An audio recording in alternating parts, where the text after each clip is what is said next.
esteemed Principal Sir, respected teachers, and dear children.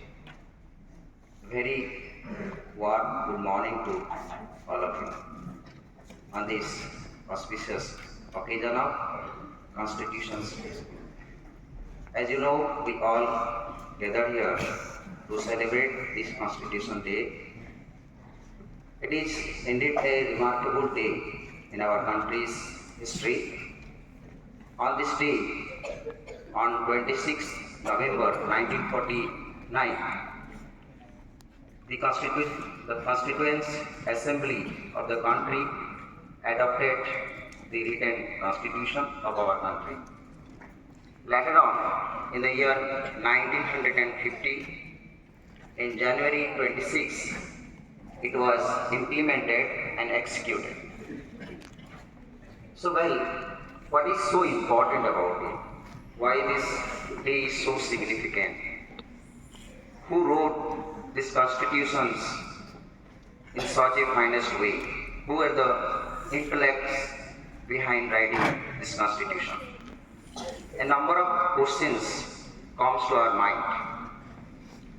And if we are not aware of all these questions, it is indeed a high time that we must educate ourselves to know about our Constitution. Children, many years ago, perhaps the time your grandparents were not born, India was not the similar country that we are living in today. People during that time were not able to do whatever they like, not able to talk to the people whom they want, not able to move anywhere they wanted. These were not allowed to them. All these things were decided by a foreign power. They were called Britishers. These Britishers had come to India as a trading company. They stayed here for a long time.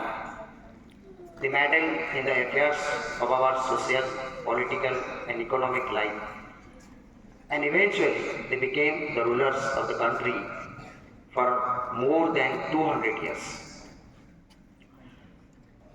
Then they started minding in all our issues.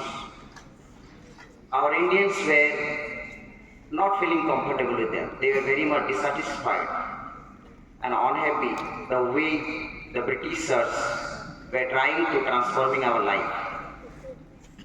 There was growing discontentment among the Indians. Gradually, the people started gathering, discussed, and plan out how these Britishers can be removed from the country. After long battles and fightings with the Britishers, nothing could fulfill for a long time. We used different weapons, guns, etc. to fight with the British, but nothing was successful.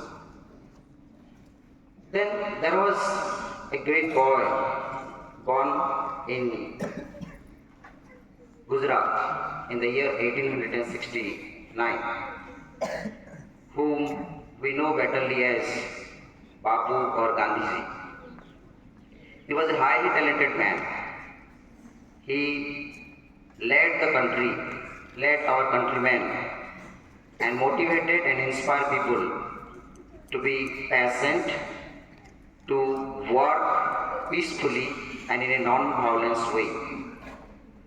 And gradually, he led the country and inspired everyone. And on his path, we followed his footprints and gradually success. In the year 1947, on 15 August, India got her independence from these Britishers. Then Indians had their own way of life. They had their own identity. They decided their many different things. They chose their national flag, the national anthem, national animal, national bird, so on and so forth. Besides this, we also wrote a very beautiful and lengthy book. It was called Constitution, or the National Book of the country. This book contains the ideas, the aspirations, and the goals of all Indians.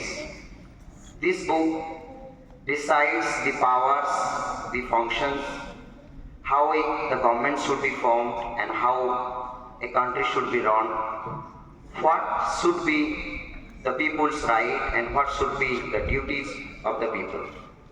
Everything have been written in this constitution in a beautiful way. So why I told you the story of the history of the constitution? The thing is that constitution was not received to us on a silver spoon.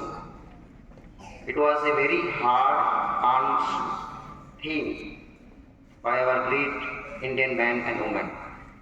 So it is our moral responsibility and social obligation that we must preserve these beautiful constitutions and the footprints and the wisdoms and ideas of our forefathers. Thank you.